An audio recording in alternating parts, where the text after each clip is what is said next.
Hey,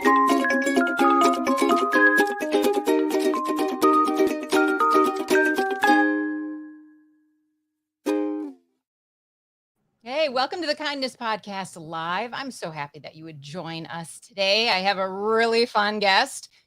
He sounds just like my Aunt Mary, only my aunt sounds like a girl and he sounds like a boy. But anyway, Charlie Berens is an Emmy-winning journalist and comedian. His Manitowoc Minute series is crazy successful. It's got like millions of views. And he does a sold-out stand-up comedy tour, which I just heard from a girlfriend of mine in Indianapolis. It was really good. The Wisconsin native has been featured on Fox, CBS, Funny or Die, TBS Digital, Variety, MTV News, and now the Kindness Podcast. Can you believe it? Hey, hi, Charlie.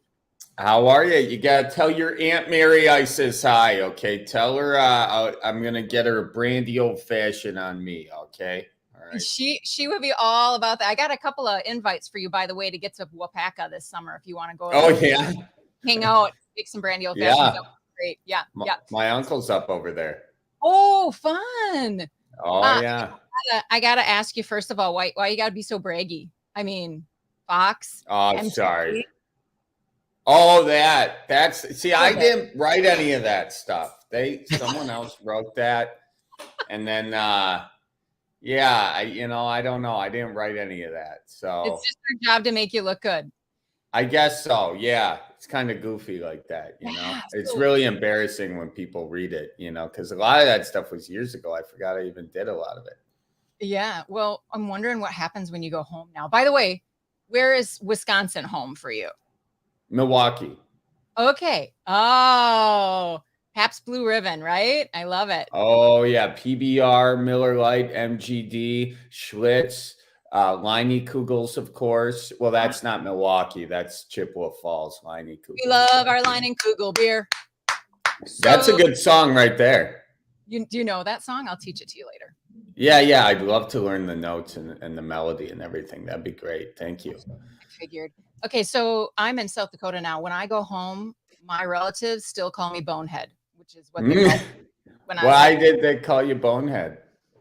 Well, because I ask dumb questions a lot. Oh, okay. And now I do this for a living. Well, there are no dumb questions. They're just silly answers. Yep. Well, I'm wondering how your family reacts to you when you go home. They usually say one of two things. Hey, can you get me another beer? Or did you close the door on your way in? And it's one of those two, typically, yeah. And the answer better be yes for both of them, I bet. Yeah, right? it's usually yeah. Mm-hmm. If there are beers, otherwise I gotta go back out and get some beers and then bring them back, and then I gotta make sure I shut that door. Right. Does the Quick Trip sell beers? Oh yeah, there's a whole beer cooler there. Yeah, we've in fact we've done some songs. Me and a buddy of mine, Adam Gruel from Horseshoes and Hand Grenades, we made an album, and then to promote the album, we did some live performances in the Quick Trip beer cooler, which is, it's not so good for a guitar, believe it or not. It's not the ideal climate where guitars perform the best, but that's how it goes. We make do. And I need to know, since we're on the subject of the Quick Trip, none of these are on my list of questions I wanted to ask you, by the way, but I just that's okay. I gotta know you. Yeah. Speaking of the Quick Trip, is there really like an icy machine that is a Berens old fashioned? Is that true? Yeah, it's a secret menu. The rumors are true. And if you see it, you can kind of see my face, and it's the Berens Alexander, actually. They didn't have the old fashioned sauce yet, the secret sauce for the old fashioned, but they're coming out with that. And when that happens, you'll be able to do the old fashioned as well. I'm pretty excited for that. But for now, it's a Berens Alexander. You load that up, and then you can buy yourself some Corbel right behind the counter there. They got to check your ID, make sure, you're at least pretend to be 21. And then you get your Corbel, and bada bing, bada boom. Mm-hmm. All right. And the other thing I wanted to let you know is, I don't know if you've realized that I've kind of been like stalking you like backwards. Like instead of following you, I've been like sending you videos from all over Wisconsin when I've been speaking in different places. And I didn't realize, like, I thought you and I were just like, it was just me who really thought you were funny. And then I realized, like, there are a lot of people out there who really dig you. And Well, that's very kind of them. You know, I try to bribe people as much as I can to get those good reviews out there. I find that to be the most effective way to solicit kind comments from others, is a little bribery in the form of venison, actually. And if you would like any venison, I do have some in my garage freezer. I did just hit the deer the other day, so it is pre-tenderized and fresh. So something to friends, think about. I got a deep freeze right behind me here, and it is full of venison. So Is it? Nice. From the I can meat raffle, or what? from the meat raffle, or did you get a deer? Oh no, we got a deer. We got it. Oh, real good. Yeah, yeah. And then we had it made into little hamburger patties, only they're venison patties. Oh, them are good. Them are very good. Yeah. Yeah, Underrated, I will say. they are. I know. No one else in Yeah. the house will eat them, but I'll eat them. And Yeah, they're good. my son who hit the deer will eat them. Yeah. I was flying home from Appleton the other day, and you know how they say, "Hey, take your computer, your electronics out of your bag." This woman was literally yelling, "Cheese and sausage out of the bag, please. Got to take your cheese and sausage."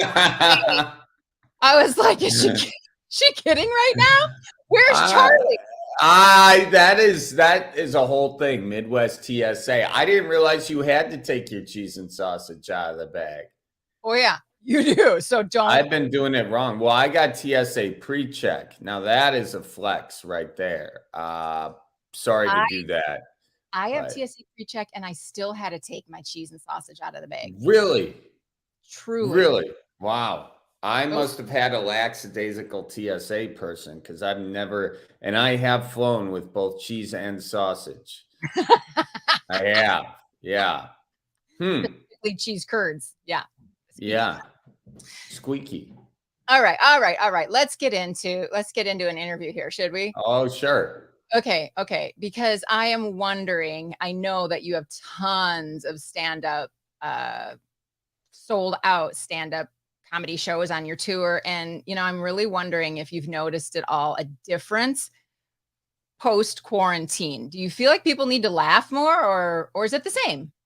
You know, I have. I mean, I've been touring for a while now, and since the pandemic, and especially initially, people are very excited to get together. And I just think, generally speaking, we all appreciate it a little bit more, you know. And there's a lot of people who I think discovered my stuff during COVID, because there wasn't much else going on, and I didn't have much else going on, so I was just doing a lot more videos. And so it's kind of nice to see that, and nice to see a lot more people come out. And then when they are out, the energy in the rooms has really been great. It's been, I can't really remember it being as good before, but maybe I'm just being biased, you know. But it definitely, there's a great energy out at these live shows. I'm lucky to be able to do them, you know. I feel that way when I go in front of an audience too, that I'm not, doing sold out comedy tours. I'm not actually even doing anything with comedy, but I do feel like super grateful to be able to lay eyes on people again. And it does seem like they just are more engaged and wanting to be, a part of it. Yeah, you can definitely understand. I mean, it is good for us to be together. If we only connect over social media, we see social media doesn't really, at its best, it allows people to connect, but it's usually, we've seen it at its worst, which is just a lot of divisiveness and all that garbage. So that's right. So who are the people who kind of made you? And I don't mean like a comedian. I mean like you. Who are those people?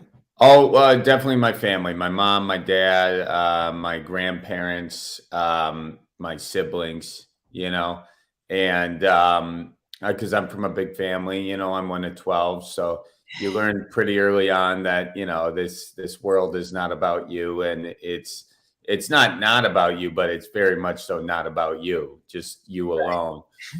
And I think that mentality of of just find your place where you can help and you'll be good, and if you can just help someone out, you're doing what you got to do, and everything else on that is like icing on top of the life cake, but you gotta ask what you can do for the world you live in, your community around you.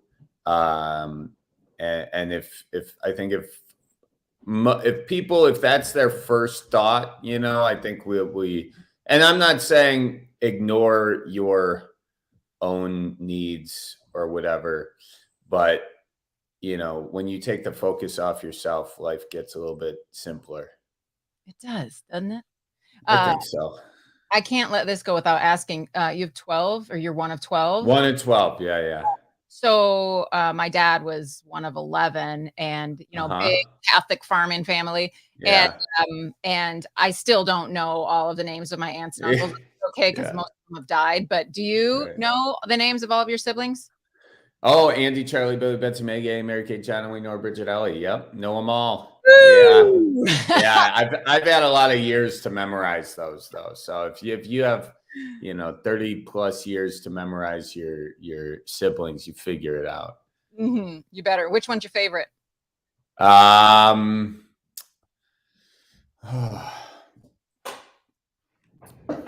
don't want them to know they're my favorite, because otherwise they'll take advantage and they won't be my favorite. But I for sure have favorites. And the ones who know who they are, right? I think so, but they can't know. They can't know that I know that they. You know what I mean? Yeah. You public about that. No. Yeah. Yeah. Got to keep some stuff under the vest to keep them, working in your favor.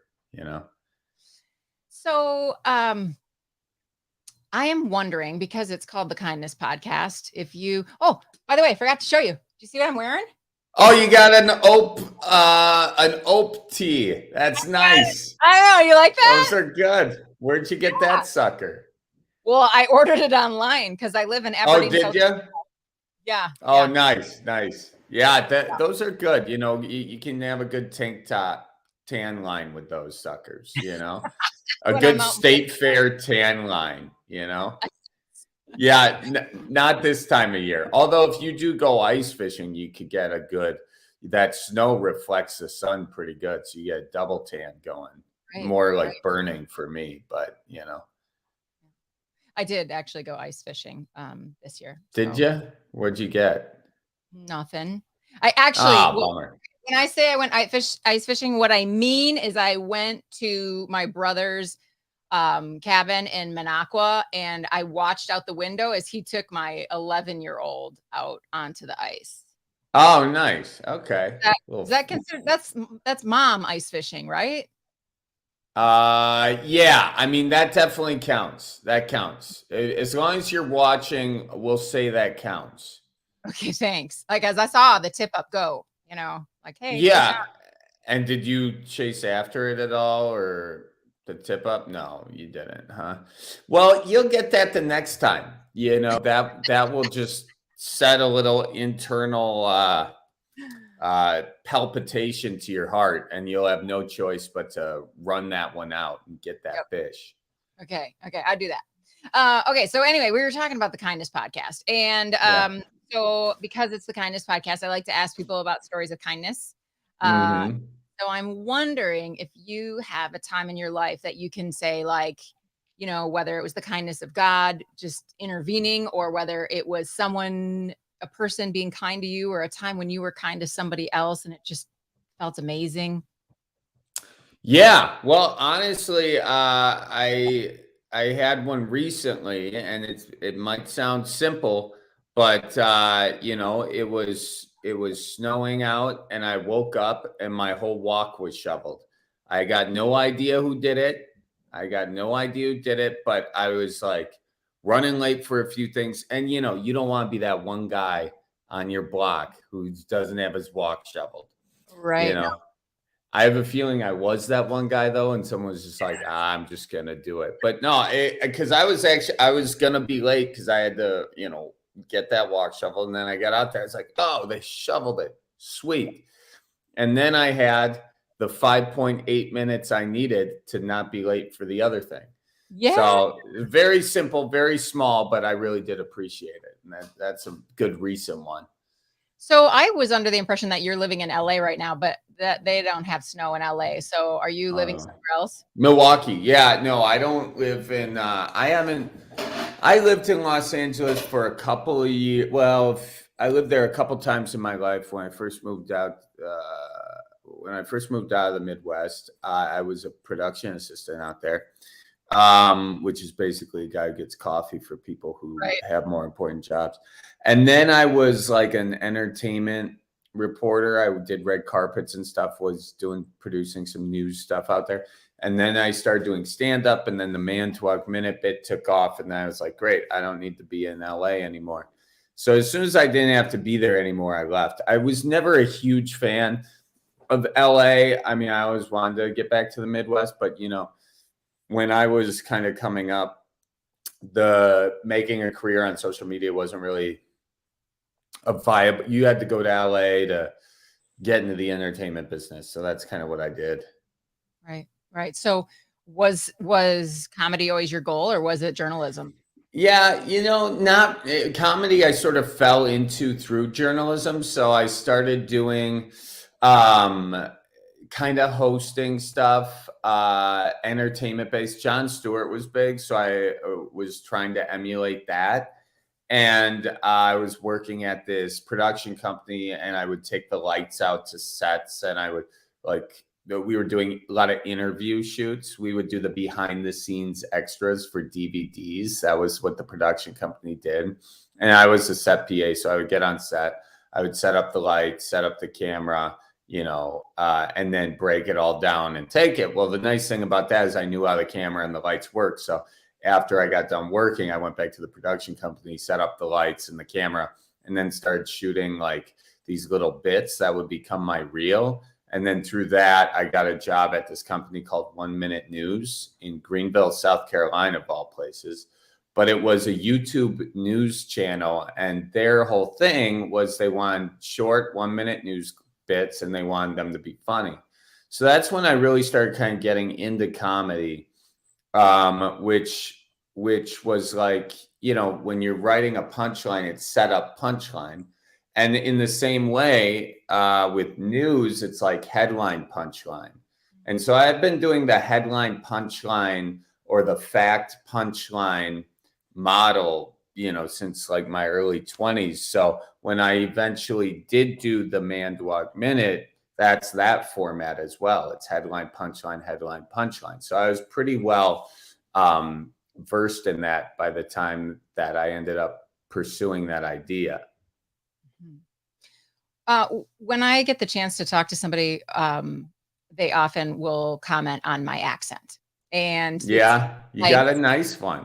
Well, thank you. That's not a super complimentary comment. It's just kind of like, oh, wait, you must be from Wisconsin. Yeah.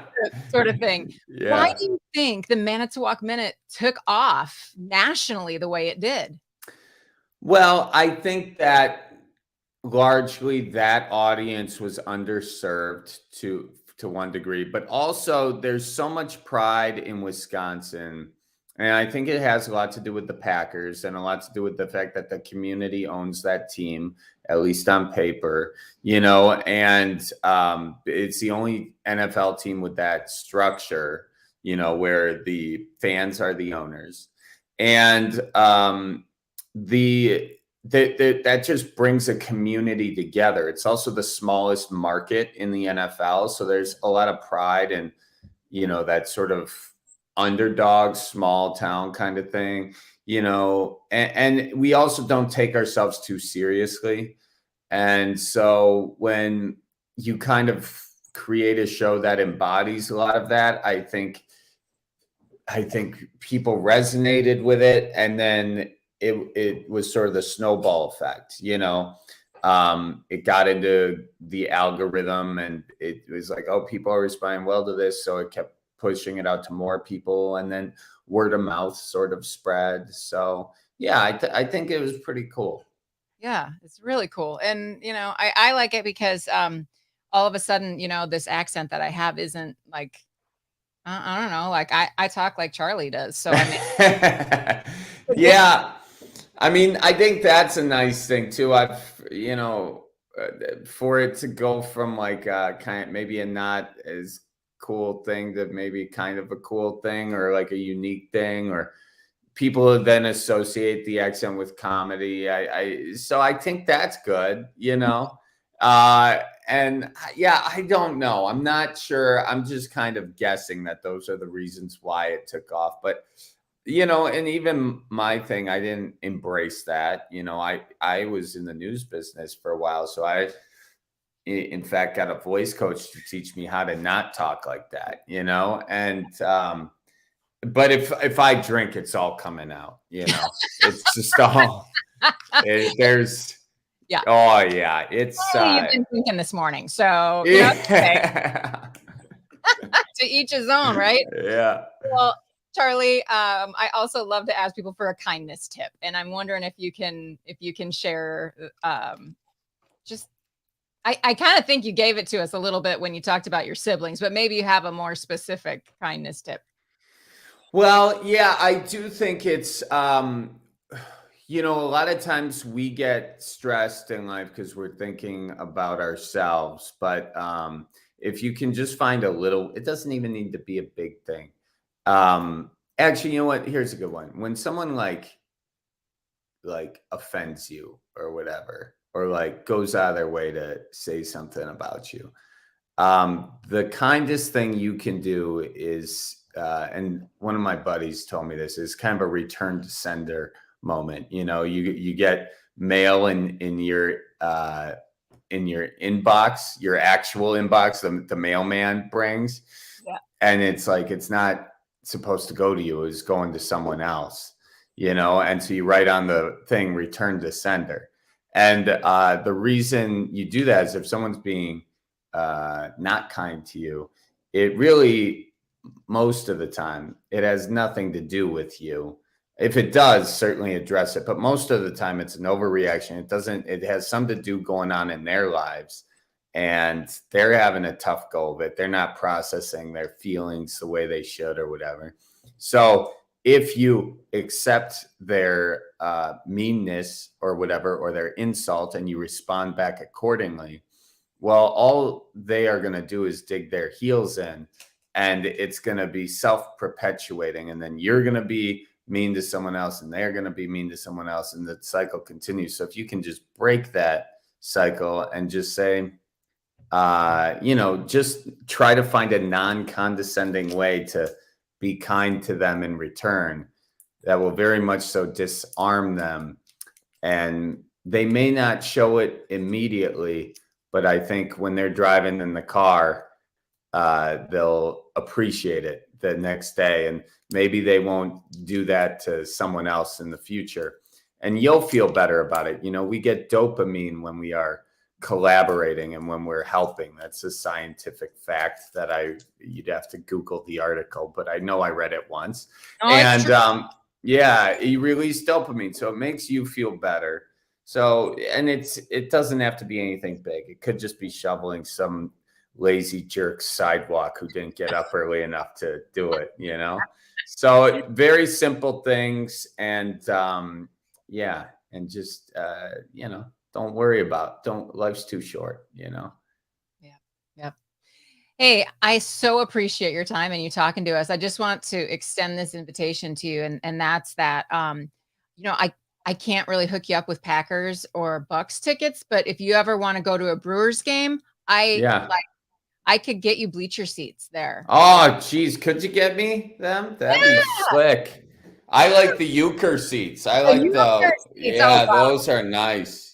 Yeah, I bring my binoculars, and it's like you're watching it on the telly, except you're right there. Well, thank you. Yeah. That's very kind of you to offer. Well, it is the Kindness Podcast. Slide that out there for you. Hey, Charlie, it has been so great talking with you. Thank you, thank you, thank you. Great talking to you too. Take care. Take care. Bye-bye. Tell your folks I says hi. Hey, thanks everybody for watching the Kindness Podcast today with Charlie Berens, and check out his Manitowoc Minute if you need just a little a way to lighten your day a little bit. His stuff is so good, so funny, and it will make you giggle. I promise. So Charlie Berens, that's who you want to check out. Thanks for watching the Kindness Podcast, and I hope you have a very, very good day. And as Charlie would say, keep her moving.